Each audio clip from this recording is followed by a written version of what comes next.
I never figured I'd be parked here on my creaky porch swing in Elmwood Heights, Georgia, nursing a lukewarm sweet tea and spinning this yarn like it's straight out of some backyard blockbuster that crashed right into my ordinary life. But heck, here goes. It all kicked off about 2 years ago when I rolled into this sleepy little cul-de-sac, fresh off a messy split from my ex, figuring it'd be the spot to patch things up with my Mutt Max, plant some roots, and just breathe easy for once, Man, was I wrong from day one.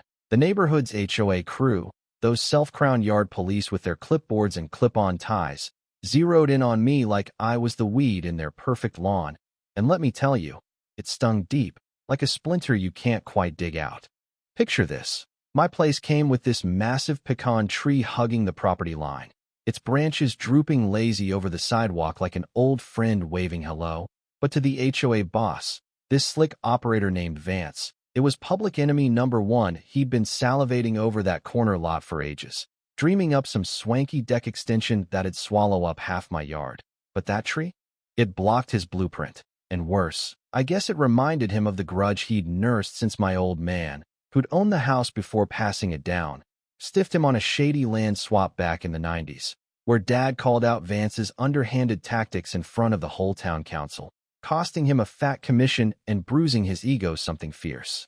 Vance was all flash khakis crisp as a fresh dollar bill, that salesman grin that could sell ice to Eskimos until it cracked into something sharper, meaner, the kind of guy who'd glad hand you at a barbecue while plotting to undercut your fence. He couldn't stand how I let the grass go a touch feral, tossed in a few heirloom tomatoes out back, nothing wild, just real living. Maybe a nod to my roots growing up on a scrappy farm where perfection was for show ponies, not people when everyone else towed his manicured line like good little soldiers, afraid to rock the boat, 'cause Vance had the board rigged like a carnival game. It wasn't just the tree fueling his fire, no sir. It was personal, laced with that old bitterness from my dad's refusal to budge, leaving Vance nursing a scar that festered into full-blown vendetta.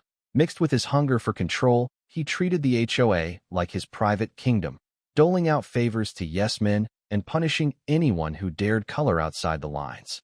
All to build his mini-empire of identical lawns and inflated property values that lined his real estate pockets. So he unleashes the petty arsenal. Violation notices piling up like junk mail from hell, $200 for overgrown nuisance shrubs. Noise citations cause Max lets out a joyful bark at squirrels chasing their tails. Even a bogus claim I breached the archaic picket fence code by a whopping 2 inches, as if my humble chain link was a threat to national security. Those envelopes would slide through the slot, crisp and cold, laced with threats of liens that could choke the life out of the down payment I'd scraped together from odd jobs and overtime dreams, and I'd pace the kitchen at 2 a.m., chest tight, staring at the ceiling fan, whirring like my racing thoughts, wondering if this was it. If I'd lose the one stable thing I had left after the divorce shredded my world. Feeling that isolation creep in like fog off the river, making me question if I even belonged anywhere anymore. The pressure simmered slow at first, like humidity before a Georgia thunderstorm. You'd sense it in the sideways glances from neighbors at the monthly potlucks, where Vance would sidle up, clapping a hand on my shoulder a bit too hard, flashing that toothy smile as he drawled, "Hey there, Mike, old pal. We're all family here in Elmwood, right? Just tidy up that eyesore of a garden, cough up those fines, and we'll call it square, no hard feelings." But his eyes? They were shark cold, already measuring my lot for his next flip, and I'd mutter back something noncommittal. "Yeah, Vance, I'll get right on it." While inside, rage bubbled like overboiled grits, thinking, who does this clown think he is, twisting bylaws like pretzels to feed his greed? His wife, Cheryl, ran the secretary gig, rubber stamping every whim, and a couple of brown-nosers on the board, folks he'd hooked up with prime committee spots or waived fees, nodded along like bobbleheads, turning the whole setup into a rigged deck stacked against outsiders like me. Then came the breaking point. One sticky evening after yet another hit a $600 slap for unauthorized vegetable cultivation.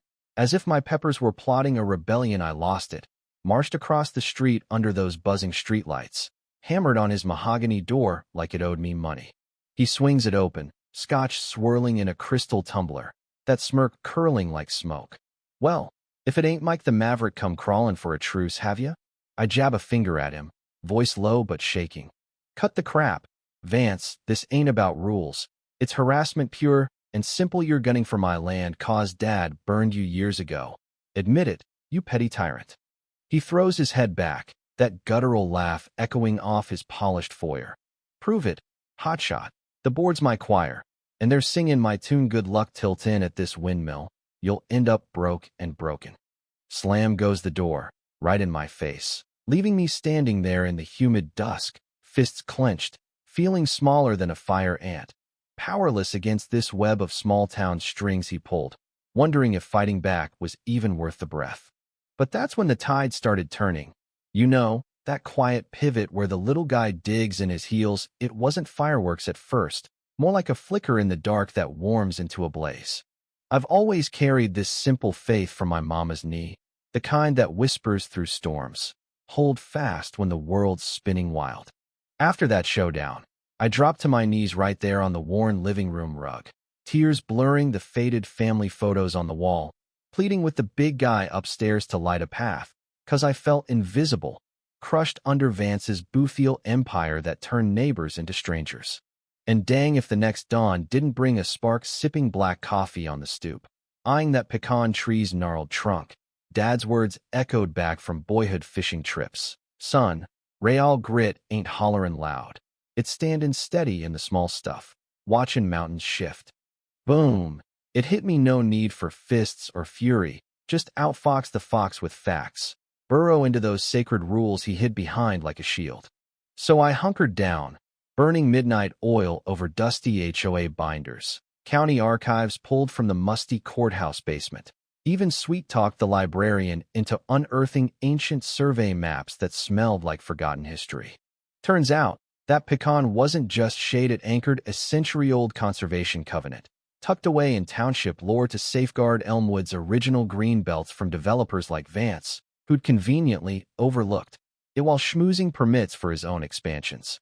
That discovery, it ignited something fierce inside, a quiet resolve mixing with that old family stubbornness, pushing me to peel back layers. Public docs revealed Vance had bullied 3 prior folks out, lowballing sales after drowning him in fines, all to gobble up land for his flip schemes, turning our cozy hood into his profit playground, with whispers of kickbacks from contractors padding the pot. One gem came from old Mrs. Evelyn, a feisty widow he'd run off 2 streets over. I tracked her down via a neighborhood Facebook gripe page, anonymous at first, and over crackly phone lines, she unloaded. That snake Vance spread lies about my late husband's debts to scare me selling cheap. All cause my rosebushes encroached his view. Don't let him win, sugar. Her fire fueled mine, so I rounded up unlikely allies. My buddy next door, Ray, a quiet mechanic fined for his rusty truck in the drive, still smarting from Vance's snide jabs at block parties. And the new folks down the block, Sarah and Jamal, young parents weary of the HOA's nosy patrols eyeballing their kids' playset like it was contraband. We huddled in Ray's garage amid oil stains and toolboxes, voices hushed like plotters in a spy flick. Mike, you reckon we can pull this off? Vance owns half the town hall, Ray grumbled, wiping grease from his hands. I'd lean in, that inner steel hardening. We got the truth on our side, plus a dash of perfect timing, maybe even upstairs pulling strings. Our scheme? Storm the next HOA powwow, not with pitchforks, but precision. I dropped the covenant bomb in open session, lay bare his shady history, then push for a full financial scrub, sniffing at how fine funds vanished into Vance's golf outings rather than pothole fixes. Meeting night rolls in, air thick as molasses, the community hall buzzing like a hive under fluorescent hum. Vance at the head table, gavel in hand, oozing confidence like cheap cologne. All right, folks, on to compliance reports. I rise slow, stack of papers clutched like a lifeline, voice even but edged sharp. Not so fast. Vance, let's chat about this protected covenant. Locking my pecan in place, town charter and all. Oh, and fancy an audit on where our dues disappear? Got affidavits here from Evelyn Hargrove and others. You railroaded. Ring any bells? His mug flushes beet red, then drains to ash, stammering like a busted engine. Out of line, Mike. Sit your tail down, or I'll boot you myself. But Ray pipes up, gravelly and firm. Nah, Let's air this laundry my truck finds funded your yacht club dues. Chaos erupts, whispers swelling to hollers, Vance hammering that gavel frantic. Order. Damn it, this is my show. I counter cool, slicing deep. Your show? Newsflash, it's ours, and your throne's toppin' over, Kingpin. He surges up, veins bulging, spit flying as he snarls. You backwoods nobody. Think you can dismantle what I built? I'll bury you in court. But the room flips, cell phones whip out, capturing his meltdown, neighbors murmuring alliances, and by vote's end, finds frozen, audit greenlit. Vance bolts out the back, curses trailing like exhaust. Sweet vindication washed over me next day, lounging under that pecan with Max gnawing his stick, watching county suits swarm Vance's McMansion, unraveling his tangled book's thread by incriminating thread embezzlement popped like a balloon, forcing him to hawk parcels of his prized estate for lawyer bills, eventually skulking off to a bland apartment complex across county lines. His reign crumbled to dust.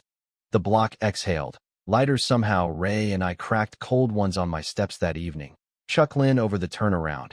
Mike, you slung that truth like a pro wrestler. Vance didn't know what hit him. Deep down, though, I felt it wasn't just clever digs. It was those hushed prayers answered, transforming my lone stand into a community ripple, proving faithfulness flips scripts in ways brains alone can't. Yet here's the rub that still chews at me, keeping it raw and unfinished.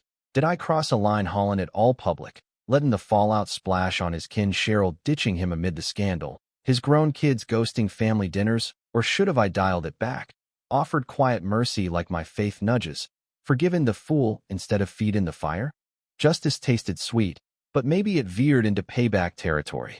What say you? Fair fight or overkill in the quest for right? Drop your take below. Spill if you've tangled with HOA overlords or backyard bullies. Chew on that fuzzy border between defending your turf and dropping the hammer. Like if it resonates, sub for more raw slices of life. And hey, share your saga. Who knows what small spark might ignite your own epic flip.